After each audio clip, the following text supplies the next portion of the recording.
Welcome to the forecast. To my right, we have AP18. Alex, how you doing? Hello, everybody. And to my left, GW himself, Garrett, how you doing? Doing good. Back with the boys. It's been a while. It's Wednesday Comics. Oh, yeah, you weren't here last week. It's Wednesday Comics forecast for November 28th, 2018. This is the last Wednesday in November. Then we're in December, boys. What do you think about that? Rock on. Yeah, pretty crazy. Going quickly. Here we go. Image Comics, first book up here. Die, number 5. This is Robert Kirkman, Scott Gimble, Chris Burnham. An elite strike team goes into the woods and only one walks out. What the blank happened? Alex, how's Die so far? So, issue 1, 2, and 3 were okay. I actually really enjoyed issue 4. The book seems to at least be picking up, and we're getting into at least a more interesting story. There's these 3 twins. No, not twins. If there's 3 of them, there's triplets. And they all look exactly the same. One's dead. One cut his own nose off. And now they're attacking the other brother that lives in the jungle. So this either will be an amazing issue or this will be the I'm done with this book because it's so stupid. Yeah, that's kind of why I dropped it, because the narrative jumps all over the place. The art is really good, but I don't know. I'm not seeing really a point to this story except you'd think it'd be about those triplets, but there's issues where it has nothing to do with them. I'm just what kind of story are we trying to do here? I don't get it. The one thing about that art that kind of bugs me is that blood always looks chunky. It's not even a fluid blood. It's a gel. I don't know. It bugs me just how clunky this blood looks, and it makes me go, ugh, that's gross. Right. Man-Eaters, number 3. This is Chelsea Kane, Kate Nemezek, and a visit from Hot Flow, day 3. Maud suspects that the cat lady downstairs may be part of a cult. The toilet is clogged by a strange blockage in the septic system, and a recent spat of deadly mauling attacks takes its toll on the community, plus bonus back matter featuring art and words by a smart, angry teen, or teens. Garrett, what do you think, Man-Eaters number 3? Love this series. I think we can all say probably one of the best starts to a series ever. It's fun, it's exciting, and all the back matter, which is kind of spread out throughout the book too, is just really fun.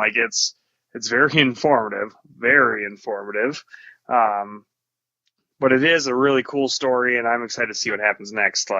Just the concept is something unlike anything I've ever seen, and I know what do they actually turn into? Is it panthers? Yeah, panther monsters. Panther monsters, yeah, they're ferocious, and yeah, there's just a lot of intensity, and you can feel that anticipation when you turn the page, what's going to happen next, while you're also getting some good character development. Well, I think the fun thing about this book is not only is it talk about real life situation, obviously not women turning into animals, but women going through their period, but it almost has that horror-esque feel to it, because that last issue when we're at that house, and in the house is a wild cat. And it almost makes me feel like Alien, where there's something in the house would pick people off if that were the story they were telling. This book is amazing, and I love how we're getting into it. I'm hoping it stays strong like it is. The Warning, number 1. This is Edward LaRocque, and Edward LaRocque also doing the art there. The enormous machine slowly materializes into a major West Coast city. Who sent it and why? Is a mystery understood only by the malevolent beings gliding slyly towards Earth through the inky vastness of space. In response, a multinational combat brigade called the Gladiator 26 is deployed. Outfitted with the next-generation military science and weapons, they're tasked with stopping any extraterrestrial threat that emerges. So that's the new number 1 from Image. I actually like that cover design a lot. I like the 001 at the top, so if you have a lighter week, I would check that out. Hellboy. In the B Party, this is Dark Horse Comics, 1956, number 1. This is a mini 5 issues. Charles Robinson, Mike Norton, Michael Oeming, Dave Stewart, Lachelle Lee, and Dave Johnson on the cover. So these usually are pretty good, Alex. Every time I pick them up, I like them. It just, at a point where I got too many books, I just had to stop getting these. But I did enjoy them every time I got them. So there were some that were amazing, and there were other ones I ended up just dropping them because once Mike Mignola left, I thought, I don't know if I really need this book anymore. I love Hellboy, but this is just not a book that I feel is needed to be in my stack. There's other things I'd rather be getting. Now, if Mike comes back, I will hop on that one-shot issue he's putting out, and I always get the third or the holiday anniversary. I always get that issue, but these 5-issue minis, they're just not worth it. I'll just get the trades for it, I think. IDW, here we go. This one's curious to me, so I'm going to mention it. Marvel Action Spider-Man #1. Delilah Donson and Fico Osio. Readers of all ages can tangle up with all new adventures of Spider-Man and his astonishing friends. Peter Parker has thrown down with deadly villains and legendary heroes, but high school life may be his greatest challenge yet. Luckily, he's taking a shot at the grave with a little help from his new friends, Miles Morales and Gwen Stacy. A marvelous new era begins here. So this is a brand new universe. Gwen Stacy and Miles Morales are around, so they're all the same age. They're all Spider-Man, like Spider-Gwen and then 2 Spider-Men. And it's from IDW, even though it says Marvel at the very top. This is a very weird comic, but if you're looking for someone who wants to get into Spider-Man, especially a new young reader, I think that would be the place to start. I mean, it won't be obviously in continuity, but at that age, you just kind of want to read Spider-Man. So there you go. Garrett, do you think hashtag #SOS1 when he was a kid, he would have liked that? I don't know. I'm sure you wouldn't mind it. Like, it kind of gives you knowledge about the characters, but I think after reading the Ultimate Run, like, definitely 100%. But again, yeah, if it's geared towards that, then I don't know, maybe. TMNT Macro Series #3, Leonardo. Here we go. Sophie Campbell, writing and doing the art. David Peterson on the cover. Leonardo seeks refuge in Northampton, but danger follows in the form of Koya and Kari. Is that how you say it? Yep. An epic throwdown with results. Karai? No, it's Karai, sorry. An epic throwdown will result in Leo making a drastic decision that will quickly alter the course of TMNT history. An oversized extravaganza from TMNT superstar artist Sophie Campbell. Alex, what do you think? What do you think about that cover, by the way? I love the Peterson covers. I love the Donnie one where Donnie, does machines, so he's tinkering with stuff. I haven't read the Mikey issue yet. These are books that I really need to sit and focus and sit and read and enjoy. I don't want to rush through them since they are extended. But I love this focus on these characters. Honestly, I'm kind of specific. I love the Leonardo issue cover the most. I love when they go out on their own and they're doing a little bit of training. And I'm excited to see Koya and Karai coming back because that means that the foot is going to be getting taken over again by Karai. So excited. Here we go. TMNT ongoing, #88. Tom Waltz, Kevin Eastman, David DeWatcher on the cover. Unless you're like Alex and you get that Eastman cover.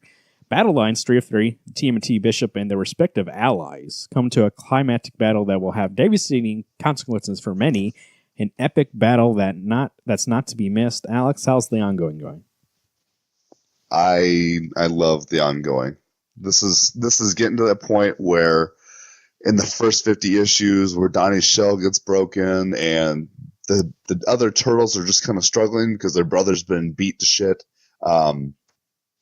I have a feeling that we're going to be seeing some deaths. We're going to see some stakes. It may not be anyone major other than I have a feeling the big turtle, snapping turtle on this cover. I have a feeling he is either going to die or he's going to be killing some people. I love this book. This issue probably has the odds of making me a little emotional, sad. As you can hear, I got this sickness that's going to get mixed in with some tears, so you won't even know the difference.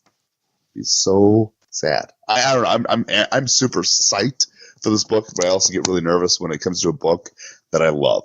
Like when Nightfall came out the first time and Bruce gets his back broken, that's a hard book for me to read. This issue might be hard. Speaking of DC Comics, here we go. Action Comics number 1005. Garrett, you do 1005, you do 1005. 1000. Wow, geez, now look what you did to me. 1005. Here we go. Action Comics 1005. Brian Michael Bendis, Ryan Sook. Garrett, Action Comics, you've been saying it is the best one out of the Superman books. 2 questions for you. Is that still hold true? And A, what do you think about that Aquaman ad right in the front cover there? I think it's still the best Superman comic coming out right now, and it's one of the best comic books or Superman comics that's ever come out. And I guess I didn't see on the cover where it's at. I'm not looking at it currently. Is it on like a banner on the top or something? That's on the bottom left. Oh, I mean, it doesn't bother me, I guess. I mean, when they used to do that banner atop the like across the top with the Green Lantern movie, especially on my Smallville season 11 #1 cover, kind of pissed me off, but can't really do anything about it. But yeah, it seriously is so good. I mean, you shouldn't even read the other Superman book if you just want to get pissed off. That's a good place to go. This one deals with Superman, Lois. There's a mystery in the book that's like an original mystery. Jimmy Olsen's in it, Perry White. Just everybody you love in the Superman universe is in Action Comics right now. And the art talent is really great. So I definitely recommend this, especially for those of you that are getting amped up for like Superman the movie's 25th anniversary. If you want to get that nostalgia from like Christopher Reeve Superman, I would read Action Comics. The event you all have been waiting for. Aquaman, Justice League Down Earth #1. This is Scott Snyder, Howard Porter, Francis Manapul, Jonathan Finale. Oh, actually, okay, it says Jonathan #1, so I assumed it was the start of this thing, but this is the last one. So if you'd follow along with Aquaman and Justice League, this is the final issue. The finale of this. Did any of us, I know you guys get Justice League. Did you get those issues or did you skip them? Nope, I just skipped them. Yeah, not interested. So if you've been reading that, there's a finale for you this week. Batgirl #29. This is Margaret Scott, Paul Peltier, Norm Rapmond, Sean Murphy on the cover there. Alex, how's Batgirl been doing? You know, it's been good. Normally, I'm biased for Batgirl. I don't know if I'm enjoying this book as much as I want to. I read what are we at, 29? I read 28, and it was fine. But it wasn't as exciting as I want it to be. So I don't know. This is one of those, since we got the new team, I'm not enjoying it nearly as much as I have. All right, Batman Beyond #26. Dan Jurgens, Brad Booth, Norm Robin also again. Joker's back, and he wants to turn Batman and Robin to a punchline once and for all. The original Crown Prince of Crime returns to stalk Neo Gotham in part 2 of The Final Joke. Can you guess what happens when he encounters Barbara Gordon for the first time in decades? And when Robin gets caught on a video feed for the first time, no one's more delighted than the Joker. Garrett, Batman Beyond, how's it going? Super great. The Joker is the Joker across from Batman Joker is still alive and in Batman Beyond currently. What's really exciting is, Barbara Gordon is the commissioner of Gotham City. She goes into her office and like an older Joker, you can tell he's more frail and old, is sitting in her chair dressed in the Killing Joke outfit. And it was so cool to see, but he just is clearly aged, and that was just terrifying. Throughout the entire last issue, they kind of sprinkled in some images of a silhouette of the Joker. We never see his face till the very end. So I'm super pumped for part 2, and I'm pumped for him to finally reveal himself to Bruce, Terry, and we know how he feels about Robin, so it's not going to look good for him. So it's a very exciting time to read Batman Beyond. Sorry there, I dropped my mic. DC Nuclear Winter Special #1. This is their holiday special. We're taking their winter special this year, but the holidays are tough enough as it is, but when you're living in a post-apocalyptic wasteland or, 2018, the world could seem bleaker than ever. So do yourself a favor this holiday season and break out your best eggnog and enjoy 10 all-new stories featuring the world's greatest heroes, including the looks that feature Batman, Superman, and Flash, as well as many denizens of the DC universe. So here we got Paul Dini, Steve Orlando, our friend Phil Hester, Mark Russell, Margaret Scott, and others. And also on art, we got Collie Hammer, our friend again, Phil Hester, Jepepsi Kamicola, and Yasmin Puri, and others. Yannick Paquette on the cover there. So I know a lot of people like those holiday specials. So if you have having a light week this week, which I don't know if you guys are. This is probably a pretty big week, so if I was DC, I'm going to hold off on that. But pick that up. I bet you get anything around Christmas, that'll be out, and there's nothing really comes out around Christmas, so go pick that up. Detective Comics, $9.93, worth 7 away from that 1,000. James Robinson, Carmine G. Domingo, Garrett. 2 questions. How's it going so far, and what do you think about that Aquaman ad in the front? I'm just kidding. Go ahead. Jeez. I think this is the conclusion to the Two-Face arc. And following this will be Peter Tomasi. And, I think I said this on last week's forecast, or 2 weeks ago. The art is very good. James Robinson on the story is about as good as you'd expect. It's not like the craziest thing, playing it safe. And Batman talks like he's old Victorian Sherlock Holmes, so that's a little weird. But I would say it's still entertaining enough to read and does get me excited that Peter Tomasi is about to jump on and improve the quality of the book. There we go. Flash, number 59. This is Joshua Williamson, Jordi Tarragona, Rafael Sandoval also. Force Quest Part 2. Alex, did you read the last issue? What do you think about it?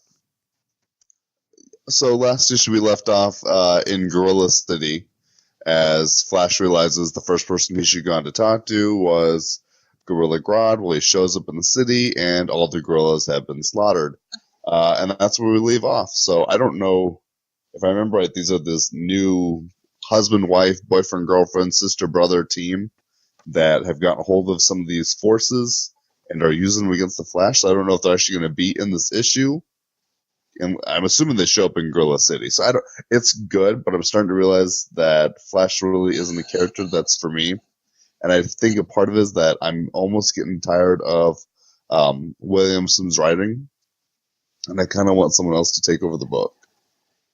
Yeah, I mean, the issue had a cover for like them going to Gorilla City, and it's literally the cliffhangers them arriving in Gorilla City. I'm like, what's all this anticipation to like have nothing come of that?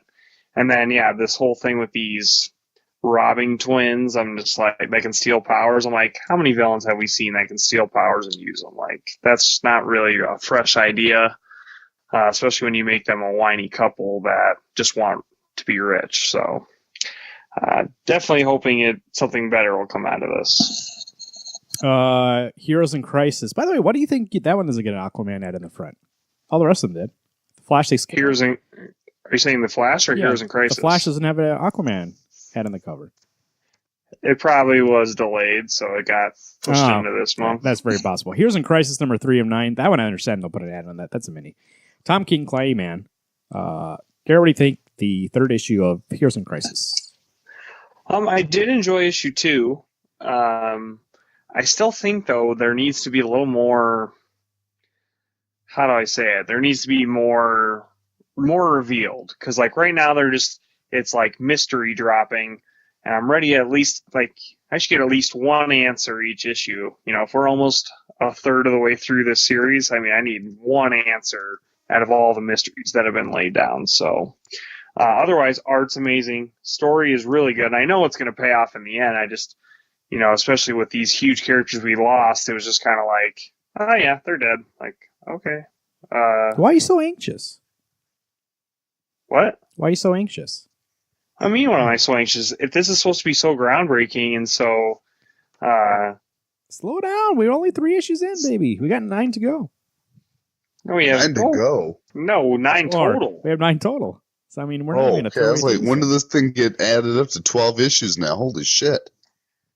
Because it just feels like there was no urgency when they died, and everyone's just kind of like slowly investigating what happened. I'm like, if I was the Flash, kind of like he freaked out in the last issue on Booster, which was cool, but like Batman, Superman, and Wonder Woman, yes, they're psychologically scarred right now, but they're way too calm about all this. They need to be like, who the hell? And they need to be like running around. Like, Bruce should be doing like getting Brother Eye back together and like figuring out like what the hell is going on. Instead, he's just like, I wonder what's happening right now. It's like, okay, Herm. It's like, hey, You can say that all you want, but I thought you were detectives. Here we go. Injustice versus Masters of the Universe number 5 of 6. Alex, I know you said you're at this point. I think you said the last issue, you're just getting it to finish it out. Is that still true, or are you enjoying it now? Yes. Okay. I haven't read issue 4. From what I've read of issue 1 through 3, it's good. It's fun. In all honesty, I'm only getting it for the He-Man parts of it, just for the fact that I got the He-Man versus Thundercats, and actually I really enjoyed it. This is one of those books that I just need to read the last 3 issues back to back to back to enjoy the story, because that's a part of it is that month break or month and a half break I take before I get the next issue. I kind of lose track of what's going on. And so, as of right now, I know that Darkseid showed up, and he's bringing the evil Horde, and he's bringing Skeletor and his crew to go fight the Rebellion DC characters in He-Man. That I'd rather just wait and read it all in one fell swoop. Justice League Odyssey number 3. This is Joshua Williamson and Steven Sajak. Space Beaver will be the final frontier for the Odyssey team. It's bad enough that the very environment of space will kill you, but when Vril Dox shows up and attacks an army of Brainiac robots, what chances does the Odyssey team have? Of course, Vril just doing this to save the Kolgan refugees aboard the ship, right? He wouldn't have some ulterior motive, would he? And can the team really trust Darkseid, who also aboard their ship won't try to destroy the universe? Cyborg, Starfire, Green Lantern, Jessica Cruz, and Azrael are on it. Garrett, what do you think? Odyssey, number 3. I thought issue 2 was amazing, so I'm excited for this. I think the first issue was kind of a letdown, but second issue really picked it up, and we're finding out more about Darkseid being involved in this story. I'm excited for issue 3. It just feels like, gosh, it's coming out really slow. I think there's been some delays, which is fine, but it's because it's early on, but man, I really, I do love that art, and the story's there enough that I'm still interested. I think the story would be the weakest part out of this book. Here we go, Terrifics number 10. This is Jeff Lemire, Victor Bondagovich, Eric Shanner on the cover. Evan, excuse me. It's Terrifics. Alex, 10 issues in, we got Victor on this issue instead of, I think he's the first time being on this issue. I believe so. Terrifics. I think we say it every time this book comes out. I don't look forward to it until I start reading it. And so even right now, knowing that it's Jeff Lemire, I'm like, oh yeah, that's exciting. When I go to pick it up tomorrow, I'll be like, oh, I forgot I had this book. So I'm excited to get into it. I'm hoping, I'm kind of hoping this book moves a little more. I feel like we're kind of spinning on our wheels right now, and I'm wanting, I don't know, for a book that I think should just be lighthearted and kind of campy, we need to be having a little bit more of arcs that wrap up. Wonder Woman number 59. This is G. Willow Wilson, Carrie Nord, Terry Dotson, and Rachel Dotson on that cover. The Just War Part 2. It's true. Ares has been reborn on Earth, but has he changed for the better? Of all the role models in the world, he seems to have chosen Wonder Woman? Diana and Steve Trevor better watch their backs, because Ares isn't the only creature or myth to find his way back to man's world. He's not the only resurrected Olympian either. Garrett, you said you enjoyed the first issue, right? Of G. Willow Wilson? Yeah. I am definitely in. Like, I think I'm back on this book for sure. It did have that first issue of an arc kind of, I wouldn't call it fatigue, but just kind of like stereotype, where it's not like the best issue ever, but it's setting up a lot of the future to come. So I was impressed, and the art was really good. So I'm excited to be back on this character and back on this book. Marvel Comics. Here we go. Amazing Spider-Man number 10. Nick Spencer, Humberto Ramos. There's been a major theft, the likes of which we've never seen before. And for once, the Black Cat did not do it. But Spider-Man may need help for his once foe, once friend, once crime boss, Felicia Hardy, the Black Cats. Alex, how's Amazing Spider-Man going? I am one issue behind, but I think Nick Spencer knows how to write Spider-Man. I am on a ridiculous Spider-Man high right now. Been playing the PS4 game.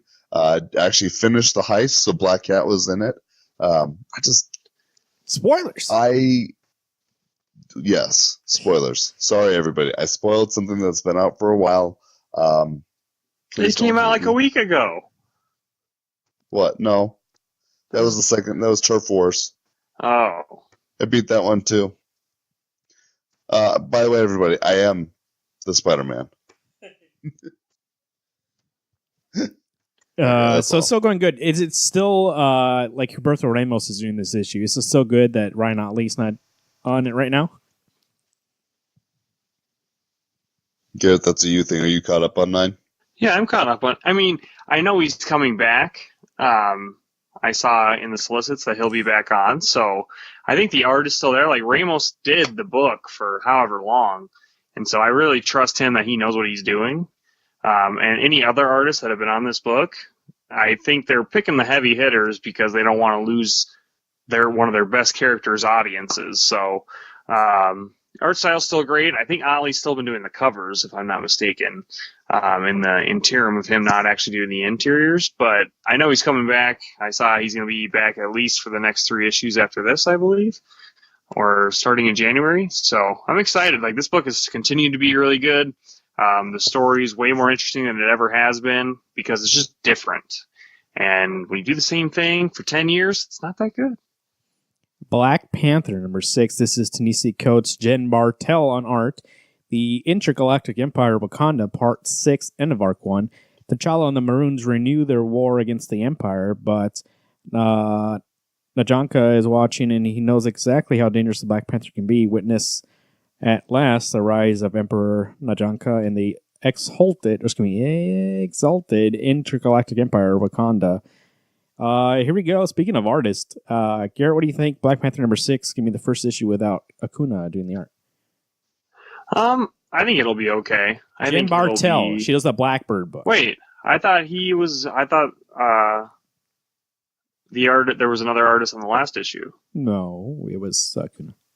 It was? Okay. No, last issue was Acuna. Okay. Well, I'm sure it's going to look really good. The story has been, now that I think back on it, like I know I read a comic out of order. I still don't understand from the end of issue 4 into 5, like how there's this animosity between T'Challa and M'Baku. Like I still don't get that connection because like when they get back together at the end of the last issue, it's like they're, oh shit, we can be friends again. I'm like, why weren't you? Like, just because T'Challa was holding a spear, like, big deal, get over it. So, I don't know. I'm pumped. I think the T'Challa storyline is really good, though. It's just when there's like things I don't really understand why they're in the book, but maybe they'll pay off later. Like the whole thing with their like battle commander, I thought like she like was in the one issue for a little bit. Second issue, she died. So and they're all like, "Oh no!" And I'm like, "Who? What?" So it's good though. I mean, it is. I think that and Captain America are 2 of the best books coming out from Marvel right now. It's for me right here. Daredevil number 612, Charles Solfanoto. It's going good so far. We're coming to the end. They announced the new team coming up after this run. We'll have Chip Zdarsky on the book, so that'll be good. And it looks like, don't quote me on this, but it looks like Matt Murdock might be going away as Daredevil. We might have somebody else as Daredevil. So, oh god, we'll see. What? I don't even know how that works. I mean, other people have been Daredevil before, so we can do it. They have? Who? Yeah. Dude's been, who was it? No, actually, no, he was taken over by an evil spirit, I think, so.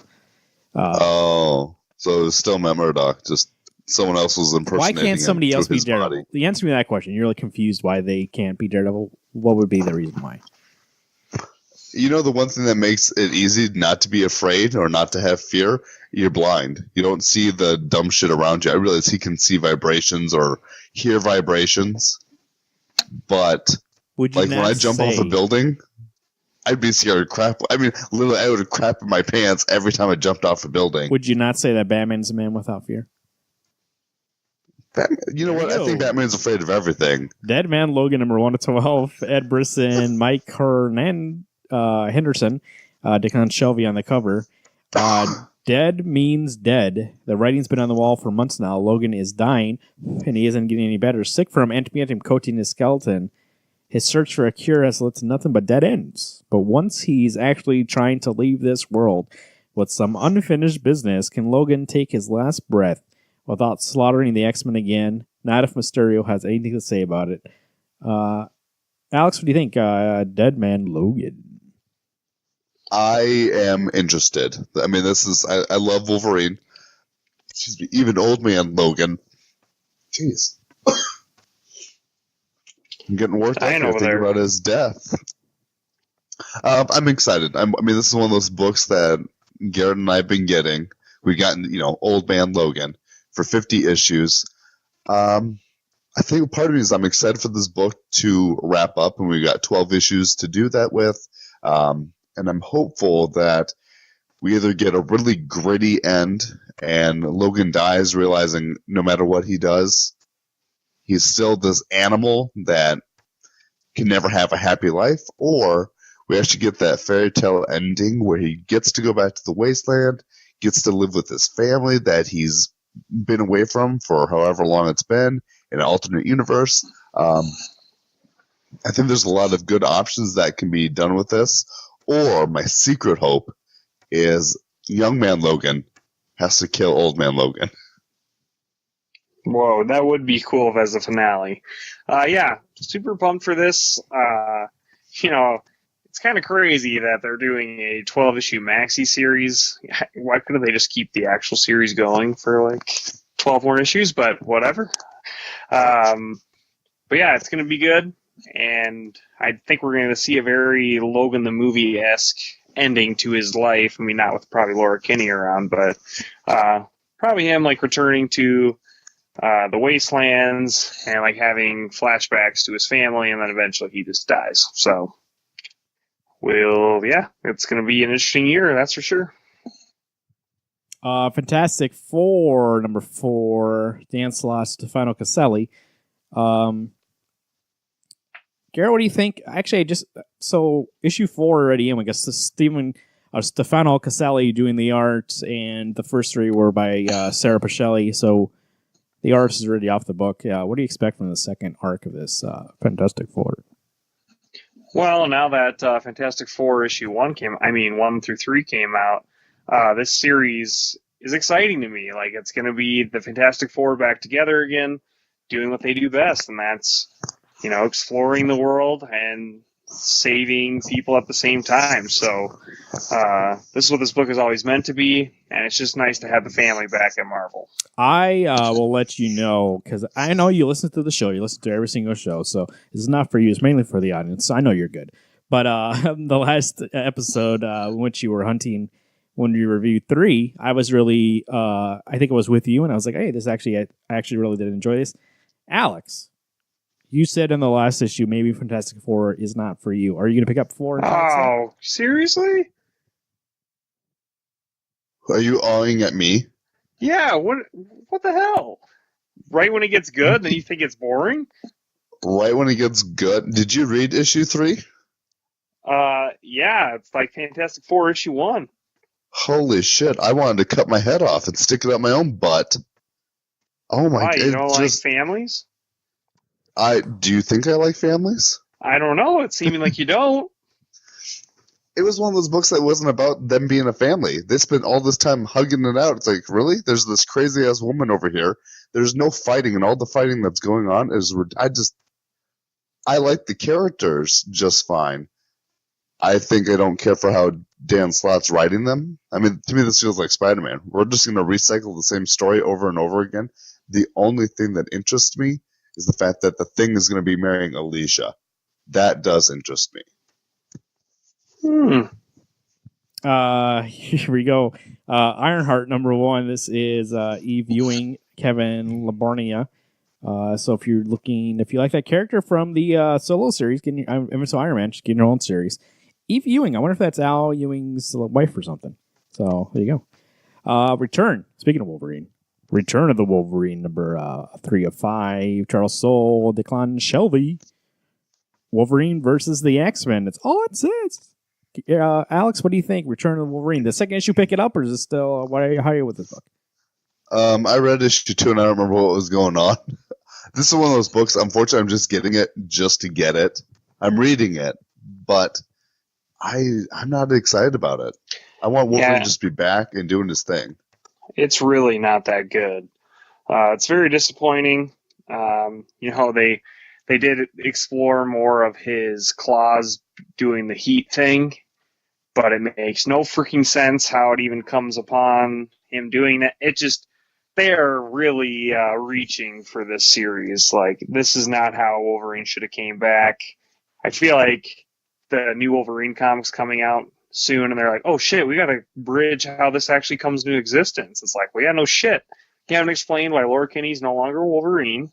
You haven't explained to anybody, basically, that Wolverine's back. It just doesn't make sense. I don't know, very disappointed. Is he gonna always have these extendedly hot claws? Because I'm wondering if when we get into the main series of Wolverine, if they're just gonna, we don't want that anymore, get rid of it, and be like, oh, this whole big build up of him having these sweet, flame-inducing, uncontrollably hot claws is just going to be a moot point, and no one's going to give a shit. Yeah, I think it's more so that it's like, I think they were saying something about kinetic energy. So while he was sitting there for 13 years not using his claws, that they were starting to store kinetic energy. And I'm just like, but they weren't extended. So how does that work? And it's not like he uses his bones. So he should just have kinetic energy all the time, if that were the case. Let's get a scientist listening to this. Tell me how this works. Star Wars, Darth Vader, number 24, Charles Soule, Giuseppe Camicoli, for the Torturous Vader, number 6. Garrett, how's Darth Vader going? I love it. I just think it's the best Star Wars comic coming out right now. This is about the castle you saw in Rogue One, about the creation of that. And it really is just diving deeper and deeper into the madness of Anakin Skywalker, Darth Vader. And, if you're disappointed by the movies, or if you love the movies, if you want some extended universe information between Revenge of the Sith and New Hope on the Darth Vader side of things, this is definitely the book for you. Here we go. Boom Studios, Mighty Morphin. Power Rangers number 33, Margaret Bennett, Ryan Ferrari, Simone Dimio, Bakken, French, Carlo Mango, Francisco Martino. Beyond the Grid continues as an all-star team of Power Rangers struggles to survive a hostile new environment with diminishing powers and no allies. Meanwhile, Andros, that's a Red Space Ranger, comes to terms with the length that he will go and the lines he will cross to reunite with his sister, Caron. What do you think, Garrett? How's Mighty Morphin Power Rangers going? So this one's kind of hard for me because ever since Shattered Grid got done, there is a hodgepodge of different Power Rangers from different universes. And I'm like, I thought there was just a one-shot when it continued the numbering. Like, it was going to be like, oh, these Power Rangers had to work together one last time, and then go their separate ways. No, this book, I think, is going to be about all these different Power Rangers working together now. I don't think it's horrible. I just don't think it's the best Power Rangers book I'm reading right now. So that's definitely Go Power Rangers. So I'm going to keep getting it for now, unless it gets so ridiculous that it's just not enjoyable anymore. But it's definitely not as good as Kyle Higgins' run. Alex? Well, I would say I'm reading Go, and I was telling you guys that I may drop that book. Go is still spectacular. Even with Dan Mora not doing the internal art, it's still spectacular. Still Mighty Morphin, still going. Speaking of spectacular, Alex, what do you think is going to be your pick for this week? Man-Eaters number 3. That is a book that since issue 1 I've been excited for, and every issue so far has blown me away.